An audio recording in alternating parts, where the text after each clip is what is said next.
এই হলো ময়মনসিংহ শহর। এই শহরের মধ্যে সবচেয়ে বড় বস্তি হলো এই বস্তি। এখানে হরেক রকম লোকের বসবাস। তাদের মধ্যে একজন হলো কাদির। কাদির এক সময় প্রভাবশালী ব্যক্তি ছিল।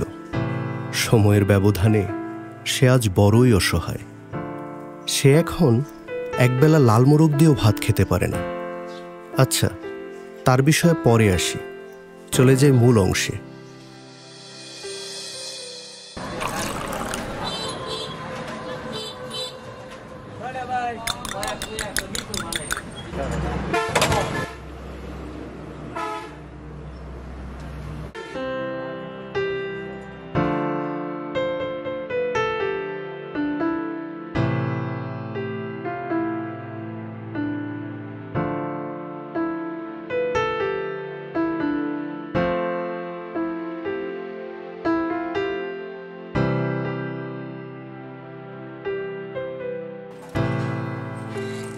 মহাজনকো আব্বা তো বাসায় গেছে। ও এই যে এটা না ভাঙ্গে গেছে, হ্যাঁ এটা একটু জ্বালাই দিবার। আচ্ছা ঠিক আছে, তাহলে গাড়িটা চার্জে দিয়ে যান। জানোই তো আমি কারেন্ট দিকে ডরাই, একটু লাগাই দিও। হ্যাঁ আচ্ছা রাখেন। আচ্ছা আমি তাহলে যাই।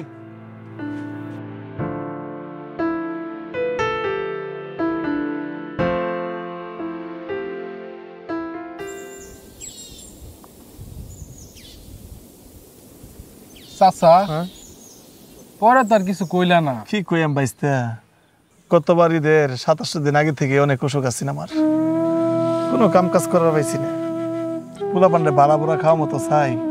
শেষে ঈদের দিন রাইতে বেলা লাল মুরগ দিয়া ভাত খাওয়া লাগছে। কি কও চাচা, ঈদের দিন তোমরা না খাই আসিলা? এবার ঈদেও ইরমি শরীরটা বেশি ভালো না। কিরে চাচা বাইস্তা মিলে কি আলাপ করতেছস? ও বাইস্তারা, আমি তাহলে যাই, আমার শরীরটা বেশি ভালো না। যাবা গা চাচা?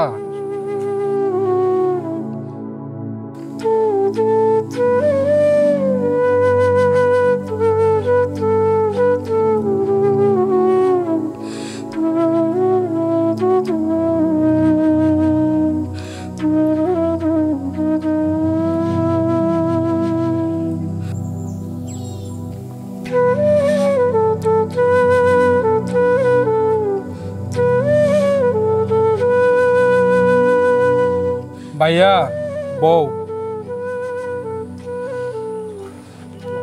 কিরে কাদির চাচার কি হয়েছে রে? ভাইয়া কাদির চাচা না অনেক কষ্টে আছে। একবেলা খাইলে আরেক বেলা খাইতে পারে না, অভাবে। কি কস? ও ভাই, তুমি আমার আগে আমারে এইটাই কইলো আর কানলো। ও ভাই, গতবার না তারা ঈদে লাল মুরগ দিয়ে ভাত খাইছে, তাও আবার রাইতে। কি কস? তাইলে কি দিন তারা না খাই আসিল? ও ভাই, ভাইয়া লাল মুরগ জানো কোন মুরগ? কোন মুরগ? কে তোমার মনে নাই? আমরা আগে খাইতাম।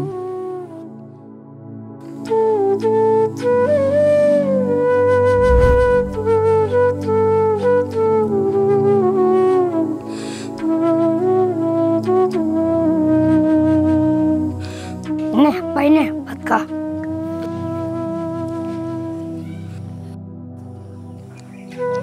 খাইছো ভাই? হ্যাঁ আমি খাইছি, তুই খা।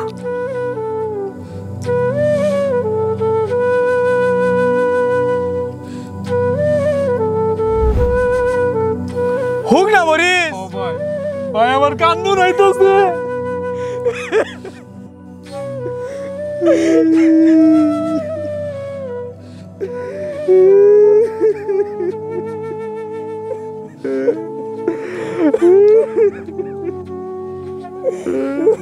হ্যালো আম্মা,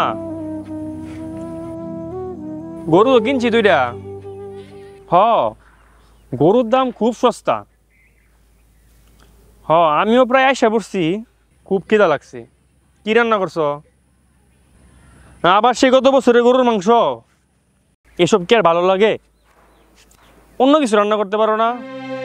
হাই রে মানুষ, কেউ সারা বছর গুস্তু খায় আর কেউ একদিনও খাইতে পারে না।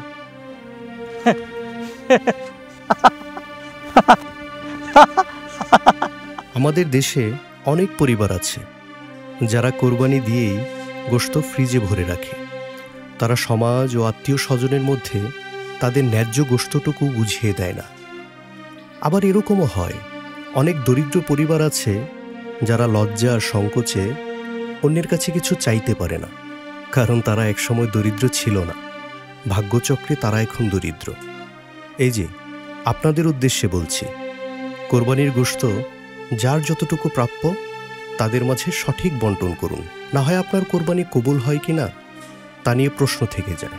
বন্ধুরা, আমাদের আজকের এই আয়োজনে আমরা শুকনো মরিচকে রূপক অর্থে লাল মোরগ হিসেবে উপস্থাপন করেছি, যা আজকের এই প্রজন্মের ছেলেমেয়েরা হয়তো জানেই না। একসময় সমাজের দরিদ্র শ্রেণীর মানুষজন অভাবে অনটনে বেশিরভাগ সময়ে শুকনো মরিচ পুড়িয়ে সাদা ভাত দিয়ে খেত। এই প্রজন্মকে সেই ধারণা দিতেই আমাদের আজকের এই শর্ট ফিল্ম লাল মোরগ।